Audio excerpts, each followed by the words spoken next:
Bonjour à tous, merci de nous retrouver sur notre chaîne YouTube, ici aujourd'hui à Hockenheim. Alors ça change de météo après l'Espagne et l'Italie, aujourd'hui c'est bien plus pluvieux.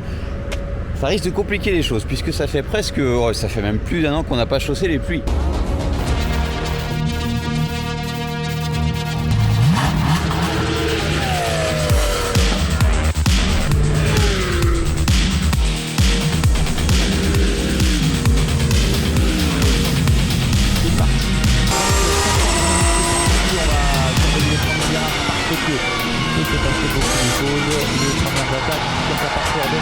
Pour Eduardo Darboy, bien sûr.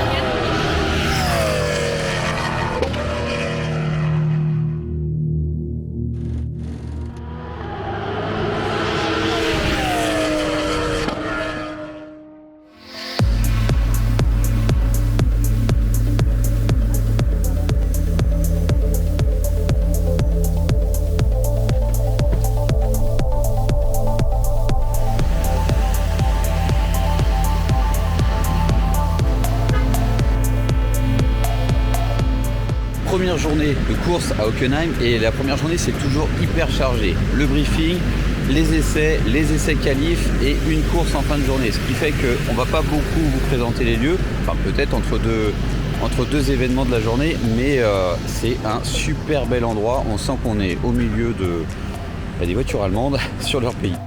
Administratif terminé, donc on a récupéré nos bracelets et nos passes. Ensuite, le briefing dans la maison Sache, donc les embrayages, la partie un petit peu...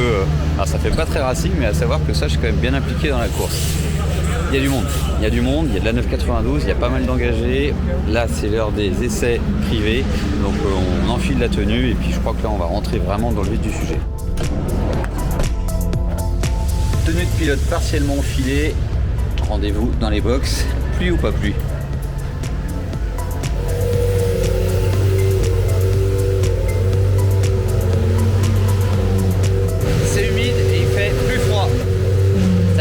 Cacher les radiateurs avec du scotch pour pouvoir faire en sorte que ça chauffe plus vite. Il n'y a pas de radiateur pour refroidir la voiture et il n'y a rien non plus qui nous permet de la faire chauffer très rapidement. Donc c'est une vraie voiture de course. Avec cette température, on regonfle également les pneus parce que il fait bien moins chaud qu'à Misano.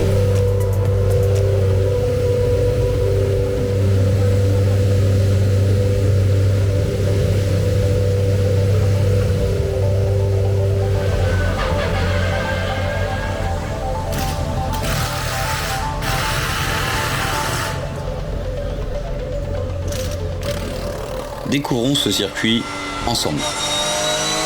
Ça part assez fort, tout de suite en courbe, avec un freinage assez costaud. On tourne à droite, il faut trouver la bonne trajectoire, à savoir que à ce niveau-là, vous voyez la M2 glisse. Ici un virage à gauche qui paraît tout bête mais qui conditionne énormément ce grand bout de ligne droite qui n'en est pas vraiment une. On va prendre beaucoup plus de 200, c'est la partie la plus rapide. Ce circuit de 4 km 500, un petit peu plus, dont cette grosse ligne droite va très vite passer. Ici un freinage énorme, on passe la première. On est juste arrêté. Alors là vous voyez, je découvre ce qui me fait complètement sortir de la piste. La piste est défoncée, mais le mot est faible. On repart avec un petit bout de ligne droite et ensuite un droit rapide. Ça se passe plutôt bien parce que j'ai pas encore le rythme. On freine encore une fois beaucoup. Ici un virage qui m'a pas trop réussi et je dirais que cette partie globalement, cet enchaînement ne m'a pas trop réussi. Ici une partie où dès qu'on se retrouve à l'extérieur, on n'a plus du tout de grip et c'est catastrophique. Les murs sont oppressants, vous les voyez, c'est très proche. Un virage que je trouvais plutôt sympa. Ici un tout petit bout de ligne droite avec un double gauche qui ne ferme pas trop avec énormément de grip. Vous voyez la partie intérieure du virage, le bitume est différent et ça croche vraiment bien. Ici un petit peu de banking, un enchaînement qui secoue un petit peu, c'est cool. Un grand double droit qui là ne m'allait pas du tout, mais c'est surtout les réglages de la voiture qui à mon avis ne collaient pas pour ce circuit et qui conditionnaient cette ligne droite d'arrivée et j'ai perdu quand même pas mal de temps.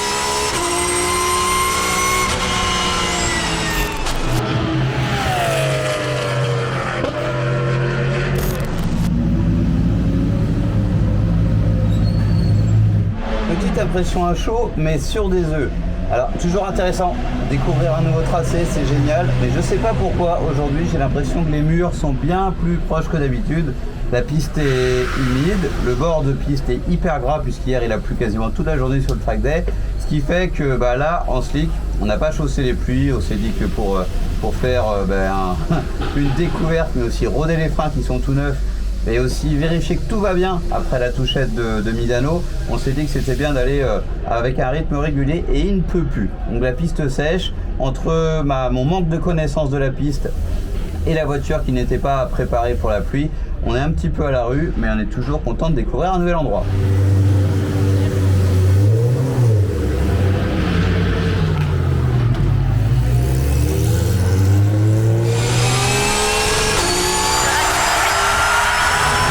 Faisons un deuxième tour et voir si je m'améliore. Alors là, on arrive assez vite, on voit que le rythme augmente. Il y a eu pas mal de tentatives de trajectoire après ce freinage, le virage étant très lent. Première, deuxième, on sait pas trop. Le problème, c'est que la pluie nous a fait perdre beaucoup de temps, mais là, pour le coup, il pleut pas encore. La vitesse va augmenter en bout de ligne droite, c'est évident. 210, 220... Je ralentis un petit peu, étonnant. Ensuite, on freine très fort. Et là, vous allez le voir comment c'est défoncé, c'est vraiment très lent. Et on voit bien à l'intérieur le bitume qui est arraché. La ligne droite du départ et la fin des essais privés qui se terminent.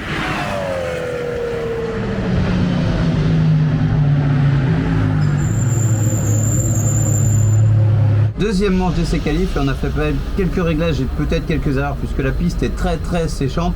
Donc on avait ramolli un petit peu la voiture sur le côté anti-roulis et on a décidé de garder les slicks. Donc en fait on était plutôt 50% de réussite et là il faudrait repartir avec des barres anti-roulis plus dures. Donc on n'aura pas le temps de faire le réglage pendant cette manche, même si elle dure longtemps, mais on continue à rentrer les trajectoires. Et c'est là qu'on prend du plaisir sur une nouvelle piste, c'est que même si on va pas si vite, je ne me préoccupe pas des chronos des autres, je vois le mien descendre et ça c'est toujours un vrai plaisir, on progresse à son niveau et quelle voiture là, j'étais trop bien.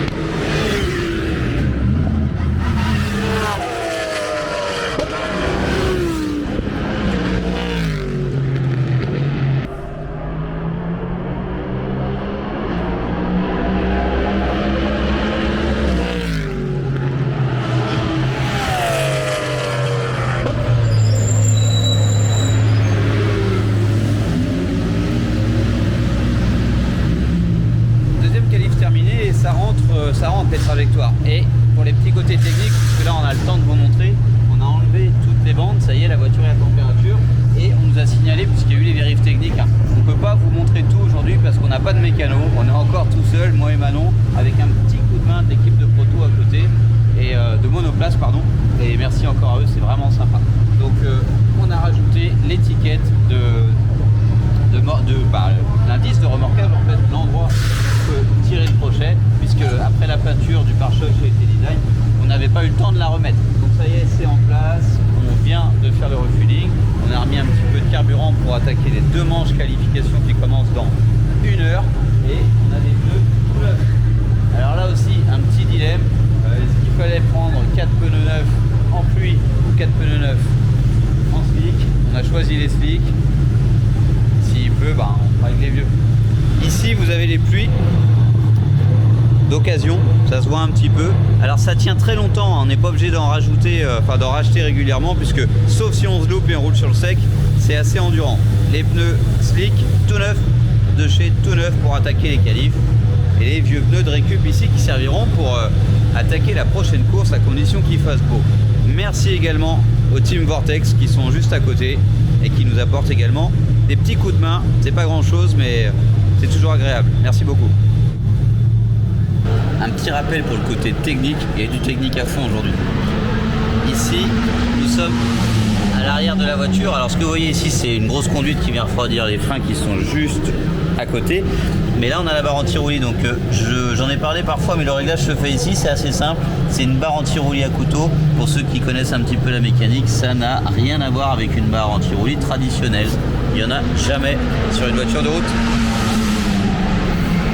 Peut-être qu'il y a des voitures qui ont quand même des barres à couteau sur la route, mais ça veut dire que c'est des trucs très énervés. Allez, c'est le moment de monter ces jolis pneus tout neufs en espérant qu'ils continuent à faire bon. Un truc rigolo. Alors ça c'est la couverture pour éviter de trop se salir parce qu'en combi c'est pas idéal pour bosser. Comme quoi les pneus collent quand même à la route puisqu'ils collent même au sol. Vous le voyez ici. On vient d'arracher un morceau du revêtement. Alors soit c'était très mal fixé, soit c'était quand même bien collé. Alors en tout cas, il va falloir faire un petit peu de travaux.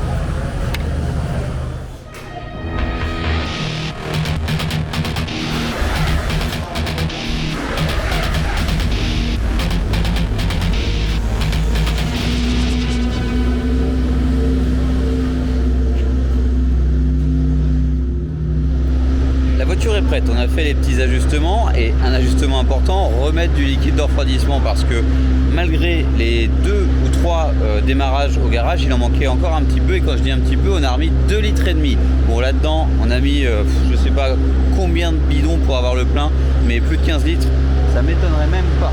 Alors maintenant on est en train de faire, on enlève les autocollants qui nous permettent de faire les essais privés, ce qui veut dire que là on attaque les qualifs.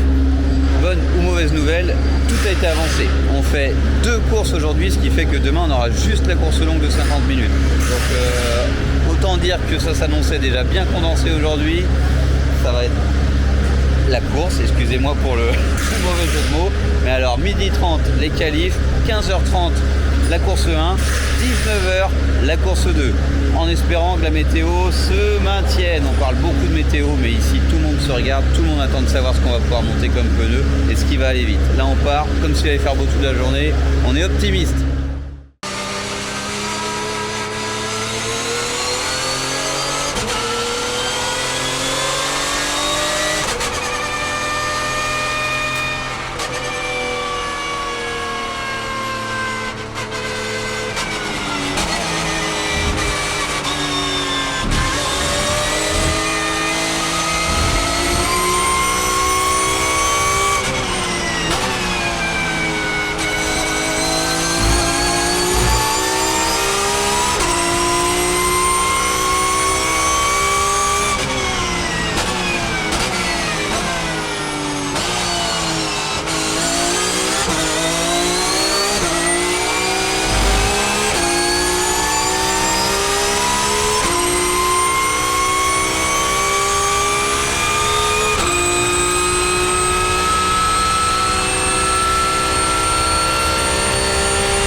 une première manche qualif qui se passe vraiment bizarrement. À peine on rentre sur la piste, une Lambo sur la gauche qui était, je sais pas si elle a touché quelque chose, mais elle était out.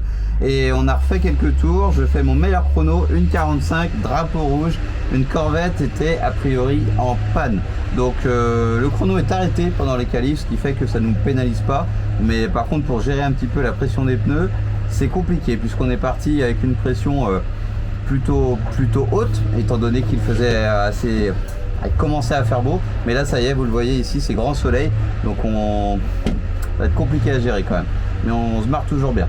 1,45, il y a moyen de faire beaucoup mieux.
Wow, 1,43, 80, juste en dessous de 1,44 en gros. Et ça va déjà beaucoup plus vite et on sent que le mouvement ça va être beaucoup plus dur. C'est marrant, on prend du grip, plus de grip, c'est vraiment un circuit hyper particulier. Il y a des virages, si on loupe la trajectoire, c'est tout droit et je parle pas de l'entrée du virage. C'est en plein milieu du virage, c'est impossible d'en sortir. Il y a vraiment quelques détails à savoir qui sont importants et on apprend le circuit pour l'instant. Mais on progresse.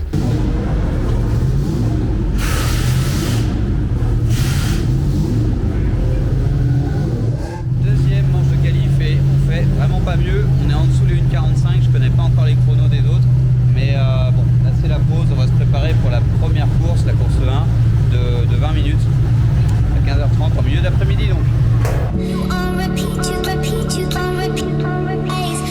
Pause du midi, et alors ici je sais pas ce que c'est comme Audi, on dirait une R8 LMS ou quelque chose du genre, c'est vraiment la folie. Petite surprise du parking comme ça.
de temps allait se maintenir, mais j'avais oublié qu'on était en Allemagne. Il est 15h, on roule dans 50 minutes. Ça a le temps de sécher, mais il peut aussi tomber une autre averse. Alors pour les gens qui roulent là, c'est compliqué, hein. Tout le monde avait décidé de partir en slick et on se retrouve avec de la pluie. Je voulais vous montrer un petit peu ce que l'aéro provoque. C'est impressionnant. Quelques minutes du départ et là, c'est la guerre. Tout le monde ne sait pas avec quoi partir. Ça sèche, donc c'est du slick a priori.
terminé et c'était un petit peu en solitaire. Il y avait une Bentley qui était derrière qui revenait un petit peu tranquillement.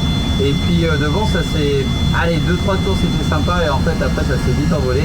Et c'est bien normal puisque la 488 c'est autre chose. Il y a deux 992 et T3 qui sont devant. Alors on pourrait peut-être jouer un petit peu mais il y a aussi le manque d'expérience du circuit. On est une dizaine au départ et j'avoue que quand je discute avec des gens dans les paddocks, il y a une certaine connaissance du circuit qui est mythique ici en Allemagne. Après Nürburgring, on parle assez vite le terrain. Alors, l'envers du décor, les podiums sont récoltés, enfin les podiums, les trophées. Ici vous avez la piste avec les protos qui roulent et juste là-bas vous allez pouvoir voir la météo qui est quand même assez menaçante. Ça commence vraiment à se couvrir par là aussi, mais par contre super structure. J'avais dit que je vous prendrais le temps de vous montrer un petit peu. D'ici, on voit le Porsche Hunter juste là-bas, gros Porsche Hunter.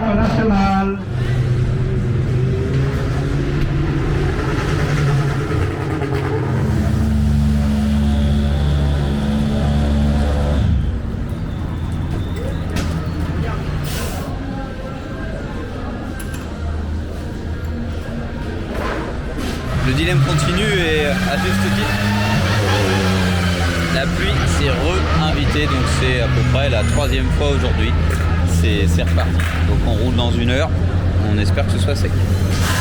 Dommage que vous n'ayez pas vu ça, on vous a fait un changement de pneu. Donc on est passé en pluie, on a mis les réglages de pluie en 10 minutes à 2 avec Manon.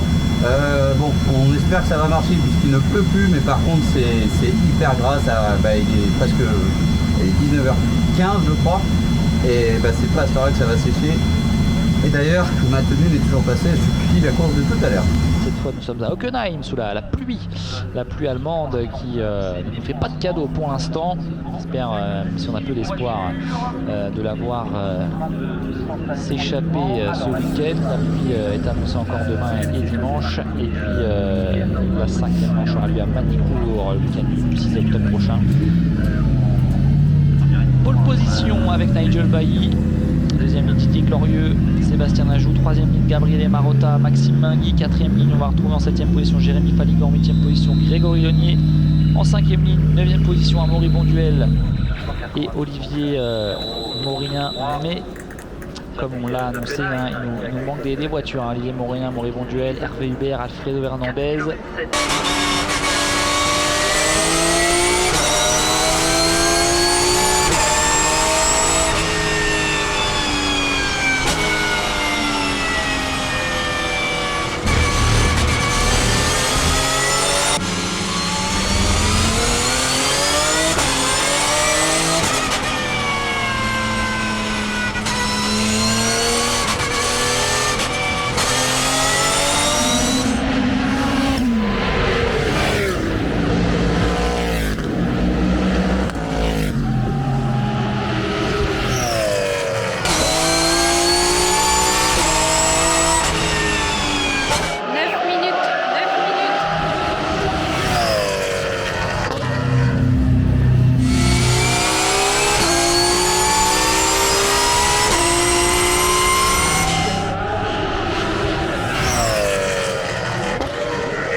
Je crois que de ce côté, quelqu'un nous aime pas. Nous revoici aux techniques.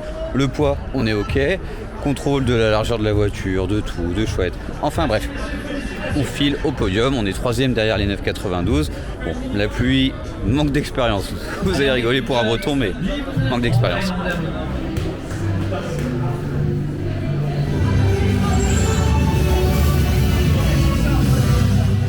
Journée terminée. Alors ça fait bizarre, hein, on a ressorti les suites, les vestes, c'est la première fois depuis bien longtemps.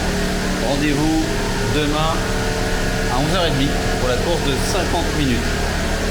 On va repartir, à mon avis, en pluie. J'ai quand même envie qu'il fasse beau.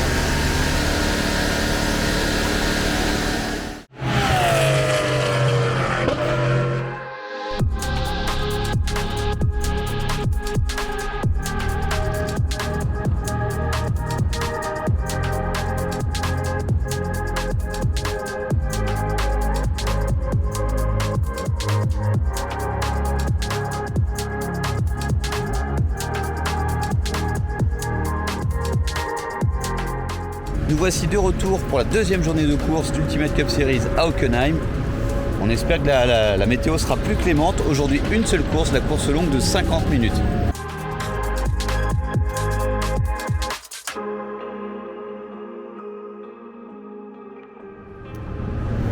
Avant de rattaquer dans le vif du sujet, on va regarder un petit peu ce qu'il y a sur le parking juste devant le réceptif. Alors Manon est assez fan de la grosse bête qui est verte juste là-bas, mais à savoir que celui-ci est quand même un petit peu pimpé, c'est vrai. J'adore le Urus également, mais allez, je vous laisse dans vos commentaires nous dire si celui-ci vous plaît. Des grosses jantes énormes, du carbone de partout, gros bas de caisse, énorme bas de caisse. Tout comme les jantes, et je vais essayer de vous trouver la taille, c'est du 24 pouces. 24 pouces, ça commence quand même à faire un petit peu. On voit un gros spacer, enfin c'est intégré. Non, on a aussi... Waouh, c'est juste fou, je découvre un petit peu. Je me rends compte que ici c'est pas une cale sur le disque, c'est vraiment le Urus qui doit être en fait une base de châssis vraiment élargie avec cette épaisseur grise. Et ensuite la jante qui est vraiment énorme. Alors, c'est sans doute un préparateur, hein. Vous pouvez aussi nous partager ça, je ne connais pas du tout. Et en fait, il y a plein de choses qui ont été rajoutées. Ici, une petite baguette de coller, les coques de rétro avec la même marque de préparateur, les ailes, je ne sais pas si c'est spécifique, mais ce n'est pas ajouré. Et un gros capot avec ce même logo. Pourquoi n'a-t-on pas acheté d'Urus alors que ça nous plaît beaucoup ? À mon avis, pour cette raison. Je ne sais pas si vous allez le voir. On a le tarif ici de la version préparée, 559 999 000 €. Donc ici, on a un petit peu les détails. Bon voilà, il a 89 km, il est tout neuf. Et puis il y a la préparation qui va avec.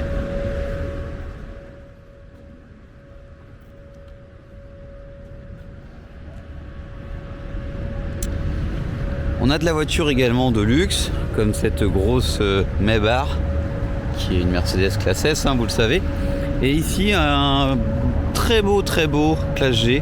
Alors la couleur fait pour beaucoup, j'ai pas été le voir de près, mais là aussi c'est une version un peu toute pimpée carbone du véhicule d'origine, avec le logo encore de ce préparateur. Alors, excusez-moi pour mon ignorance, mais alors là c'est pas le même. Je dis une bêtise. Mais ces véhicules sont exposés par la même personne. Sortie latérale sur ce G163 MG, je ne l'ai pas précisé, mais c'est pas noté, mais c'est noté sur les sorties. Des grandes jantes énormes, du carbone sur les extensions, ce qui fait qu'on va avoir un petit peu de scrupule à l'emmener dans les chemins et dans les bois, celui-ci. N'ayant qu'une course aujourd'hui et étant à plus de 10 heures, enfin à 10 heures de route de la Bretagne, on est un petit peu bloqué. Donc aujourd'hui, ce serait pas impossible qu'on prenne le temps de regarder de plus près à l'intérieur de ce classe G, puisqu'il est vraiment full option. Mais hier, je vous ai présenté vite fait les voitures qui étaient ici, les deux Audi R8 LMS GT2. Et ça j'aimerais vraiment avoir plus de temps pour le vous montrer, mais je pense que ça pourrait être quasiment l'objet d'une vidéo, puisque je suis très curieux. La prise d'air sur le dessus du toit, le pack aéro qui est juste énorme, les jantes en bronze, ça rend vraiment bien. Et ce qui est rigolo, c'est que sur l'autre, là-bas on a une couleur verte, je connais pas bien la couleur lambeau, mais c'est très étonnant de voir des voitures de course qui ne sont pas brutes en carbone ou en gel coat. La finition des pièces de carrosserie, là il y a vraiment une peinture qui a été appliquée dessus, alors que d'habitude on s'en fiche puisqu'on fait forcément un covering. Entre temps, on a eu un petit peu plus de détails sur cette voiture. Je ne peux pas passer à côté des éléments aérodynamiques, c'est juste énorme, la lame. Et je vais vous surprendre, cette R8 LMS GT2 est en fait une voiture homologuée sur route. Alors c'est juste de la folie. J'aimerais vraiment avoir le temps de vous montrer tout ça, puisqu'ici, vous devinez que normalement c'est le réservoir d'essence qu'on peut remplir, mais en fait ça a été supprimé. Juste là-bas, la version verte cachée derrière le réceptif et la version de course qui n'est pas homologuée pour route. Et en fait, celle-ci est juste une petite variante. On a quand même ici le air jack pour lever la voiture, le gros diffuseur, le feu de pluie. Ici, on peut distinguer les aérocatchs sur les côtés pour enlever le capot arrière aux quatre coins. Donc c'est vraiment la voiture de course pour la route, et c'est pour ça en fait c'est des séries limitées, et c'est pour ça qu'elle est peinte en fait de cette couleur. Et à l'intérieur, vous allez le voir, l'arceau est de la même couleur que les jantes. Je suppose que c'est du titane. Donc la voiture est configurable à foison. On peut, si on le veut, enlever la partie un petit peu course, puisque vous voyez le siège, hein. Sur le toit, on a aussi cet accès de sécurité pour pouvoir donner de l'assistance médicale en cas d'accident. Tous les boutons, c'est une voiture de course, mais on peut enlever le siège ici, enlever le filet, mettre un siège passager. On sait que les Audi R8 sont des bases Duracan, mais aussi la même chose que cette très belle Audi R8 qui est juste ici. Donc en fait c'est un espèce de mix, donc on pourrait penser que cette voiture peut être configurée avec les éléments de celle-ci. Alors j'essaierai de revenir dessus, c'est vraiment passionnant. On a le même trou ici pour pouvoir remplir le réservoir, donc si on veut la configurer de manière plus sportive, on peut se rapprocher de cette voiture qui est celle de course, mais si on veut en faire une plus routière, on peut aussi la faire se rapprocher de celle-ci. Alors le beau camion Audi Sport dans lequel ces voitures sont arrivées. Et maintenant on va regarder. Alors vous voyez Manon, hein, qui est assez observatrice également de ces voitures. On retrouve le air jack de la même manière, toute la partie aéro, ici de quoi remplir le réservoir de carburant. Oh, l'aileron, c'est juste de la folie. Alors ici de ce côté, c'est pas forcément en place, puisqu'en fait il peut y avoir peut-être l'option d'avoir un réservoir plus ou moins gros. En tout cas à l'intérieur, le moteur on le distingue, hein, c'est exactement la même chose, on voit les conduites en carbone. Et à l'intérieur de la voiture c'est pareil, sauf que celle-ci n'a pas d'homologation. Alors vous allez me dire au premier abord c'est pas évident de voir la différence. Et bien je crois que c'est le but du jeu, édition limitée. À quelques exemplaires avec une couleur au choix. Alors j'ai pas toutes les informations, mais j'avoue que je suis un peu bluffé encore aujourd'hui, hein, quand on dit que les voitures de sport c'est un peu terminé, et bah Audi est capable de nous faire ça. Retour dans le Vito, Manon est congelée, moi aussi, et on va rouler dans 2 heures. Donc on va pouvoir tout préparer, laver la voiture puisqu'il y a eu la pluie hier. On va aborder quelle technique, quel setup, quel réglage on va prendre pour cette course de 50 minutes. Et puis on espère avoir plus de grip. Vraiment un circuit, un super tracé mythique en Allemagne, mais avec un revêtement qui est assez capricieux. Éternel débat, est-ce qu'on va monter ça ou est-ce qu'on va garder ça?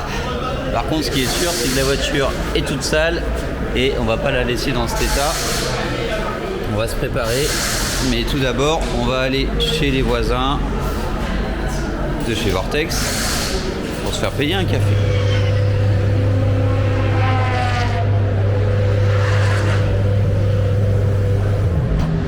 Départ de la dernière course, 50 minutes dans quelques minutes et même voire quelques secondes. Ça a été vraiment chaud le timing pour tout préparer.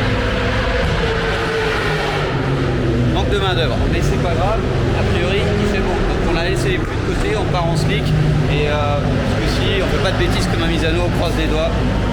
Allez, c'est parti. Allez, c'est parti.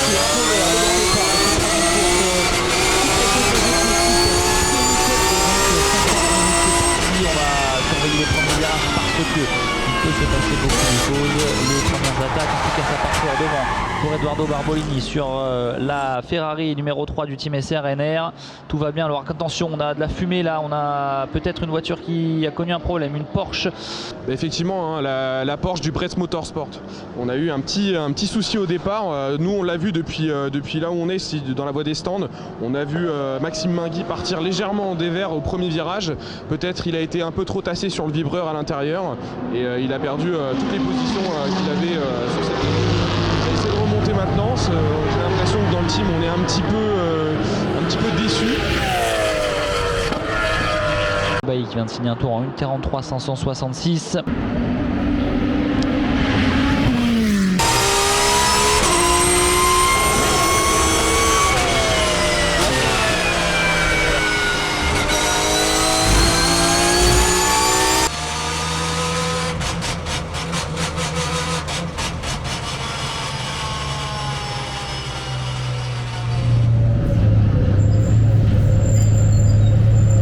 Dire, course terminée, elle a débuté par une touchette, on a évité le pire, c'est-à-dire le mur. Je suis pas encore descendu de la voiture, je suppose que les dégâts sont vraiment mineurs puisque Manon m'a rien dit à la radio. J'ai pas l'impression que ce soit un circuit qui me réussisse vraiment. À Misano, c'est pas le fait de toucher ou de pas toucher, pas de train avant, la voiture glissait beaucoup, je crois que c'est un petit peu le même cas pour tout le monde, mais c'est vraiment un circuit rouler 50 minutes entre des murs. C'est un petit peu oppressant, donc allez, à chaud c'est mon impression, on verra à froid. Tout petit bobo, je vous montre la roue de suite, en gros je pense que le contact c'est roue contre roue. Nous avons quelques traces sur les bâtons, le bord de jante ici et un petit peu sur chaque bâton. Alors on sait que les 992 sont des voitures qui ont des voies très larges, donc je pense que de leur côté ça doit être à peu près la même chose. Pas de contact au niveau du centerlock, du centre de roue, mais bon, la roue est toute abîmée tout le tour, mais pas de gros bobos, c'est juste la peinture. Un petit peu plus que la peinture peut-être. Podium terminé, 3e en Porsche Cup et 5e au scratch, donc c'est assez loin, mais de toute façon on était tout seul sur la piste après cette touchette, donc on a pu avoir quelques explications, à savoir que la voiture a fermé, le monsieur s'est excusé, il n'a pas fait exprès, il n'avait pas imaginé être si près, et bon bah maintenant c'est terminé pour aujourd'hui et pour ce week-end. On vous l'avait promis, on retourne voir ces belles Audi qui sont dans ce coin, on est retourné voir le Urus là-bas, c'est juste de la folie, on s'est rendu compte qu'il y avait quand même ça de cale, alors 4-5 cm, j'en sais trop rien. Là on a pas mal discuté de ces voitures, je suis désolé, je suis assez passionné de ces engins à 4 roues et on a vraiment refait le tour. Et je parlais dans la vidéo du fait que très peu de voitures de route ont des barres anti-roulis à couteau. Bah, celle-ci c'est le cas et bien plus de choses encore, j'aimerais bien essayer. Juste ici vous pouvez distinguer la barre anti-roulis et les couteaux qui vont vers l'avant. Et là, vous avez les catalyseurs qui sont énormes et juste à la sortie. Et dans le pot d'échappement ici, vous pouvez distinguer les cellules.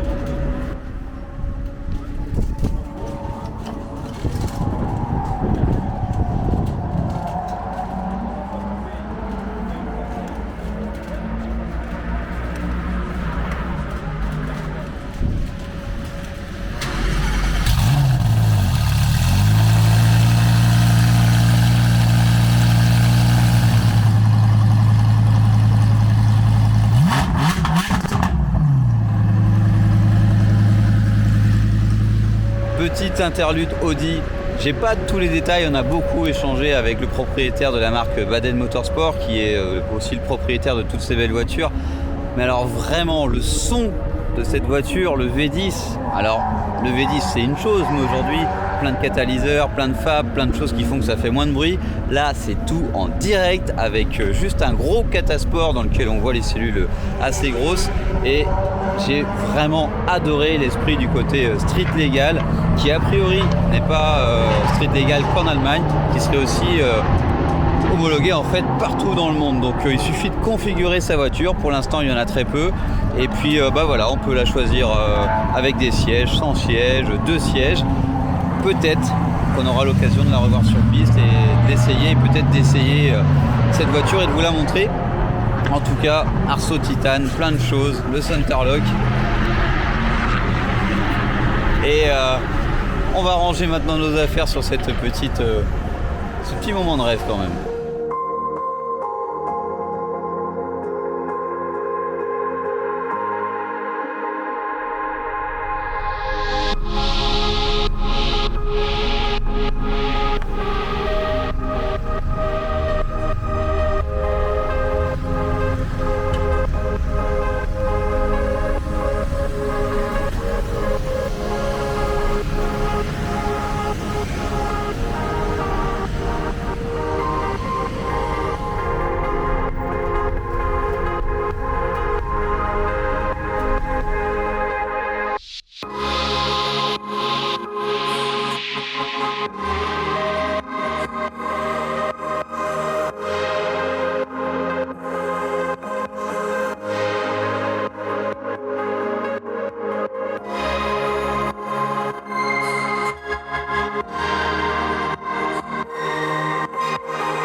C'est l'heure du départ, mais nous voulions faire un petit tour de ce tout nouveau Porsche Test Center. Donc il y a la piste qui est juste à gauche, il y a un super bâtiment avec tout plein de nouveautés, beaucoup de Taycan, dont un très beau Taycan Turbo S, et plein de voitures, dont des Cup, et un peu plus que des Cup, puisqu'il y a des GT2 RS Club Sport qui sont aussi dans le sous-sol. Donc on aurait pu s'arrêter, mais on n'aurait pas pu vous montrer grand chose, puisque tout est un petit peu sous clé, et c'est bien dommage, mais très beau bâtiment. On voit l'effort que Porsche fait pour développer ce côté track day et test de leur voiture sur piste avant achat et peut-être même après achat.